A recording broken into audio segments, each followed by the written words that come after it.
for another 15 minutes and earn a place in the preliminary final against the New South Wales Swifts next week. Laura Langman gets us back underway at Vector Arena in Auckland. Well, what a final series it's been, hasn't it, Ricky, with the Thunderbirds upsetting the Swifts last night and then this game going down to the wire. Great stuff for the spectators of the sport. Oh, De Bruyn nearly with the early turnover. In fact, she does get it, and there is a change back in that defensive end for the Steel. Tahungario Selby-Rickett is back on court after having to go off with a bit of a calf problem. And she is back, and crucial to the Steel's chances. Good defensive pressure from this Magic side. Took them a while to get it out of there, the Steel. Back up this end, the Steel is stuck with Naupu, so Wapiti will remain on the bench. Dean won't put it up from there, though. Yeah, Casey Williams was all over that shot, as she is this one, but doesn't matter. First goal of the quarter to the Steel, and the centre pass.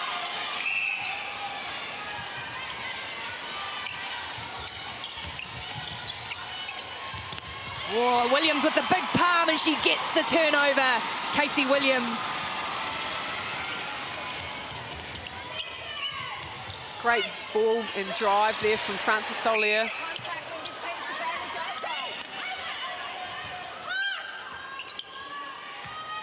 Good pressure from Liana De Bruyn. Brown didn't want to shoot it. She almost threw it away, but the call came eventually for the Magic, and so Van Dijk will take the shot.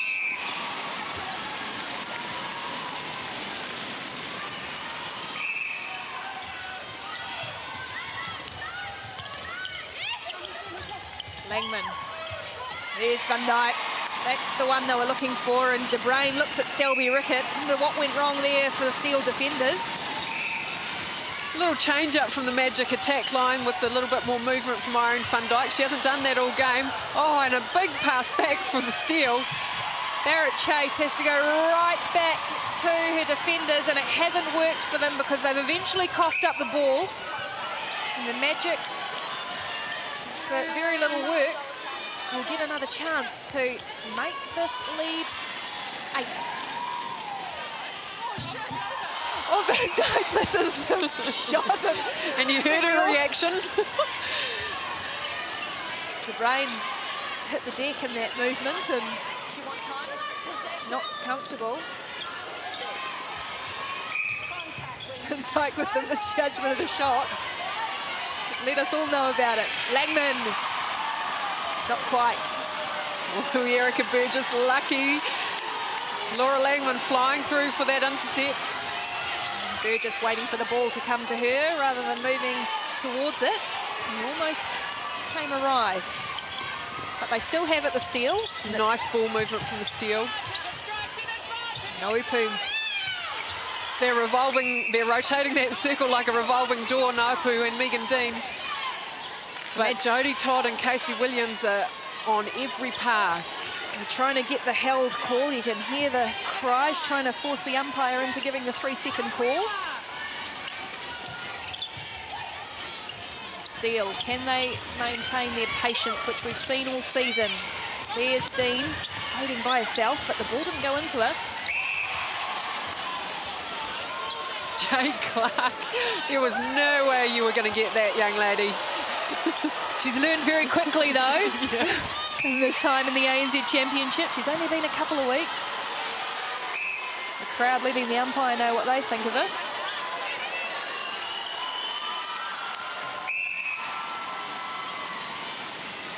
Let's hear from Silver Ferns coach Ruth Aiken in the crowd.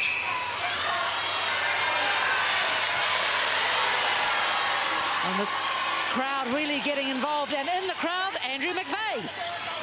Hey Jen, well I've tracked down the Silver Ferns coach Ruth Aiken. Great to have you with us during game time. This has been a topsy-turvy one, but plenty in it for you. Yeah, it has been. I was really pleased it got close after that second quarter. It was starting to blow out a bit then, but no, some fantastic netball. When you watch the individual performances out there, Ruth, you must be heartened by players hitting form at the right time.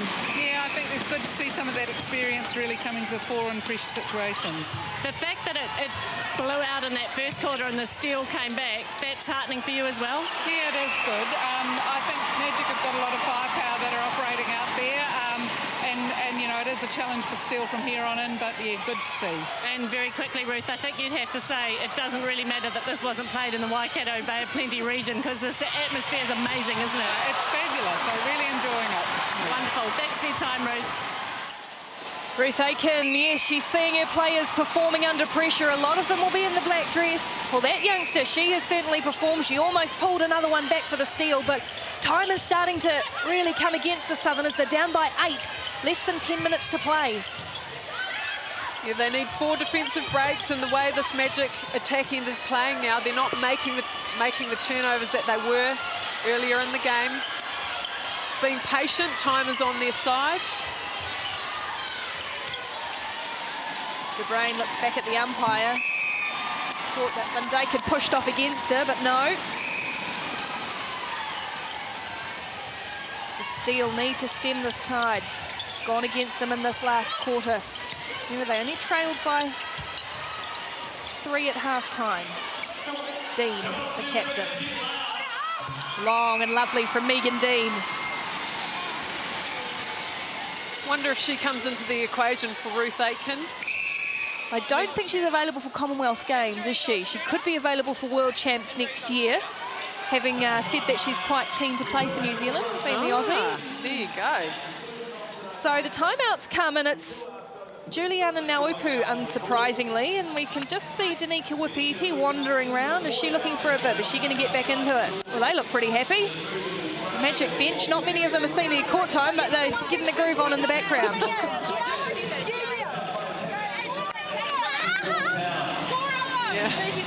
They're pretty relaxed. It's still another 9 minutes, though. They've still got to keep their heads.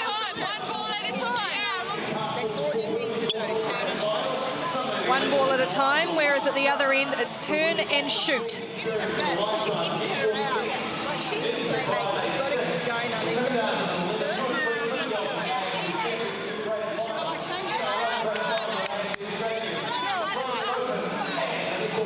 Robin Broughton asking Selby Rickett, has she got the energy to sort out Jodie Brown, the playmaker down that attack end?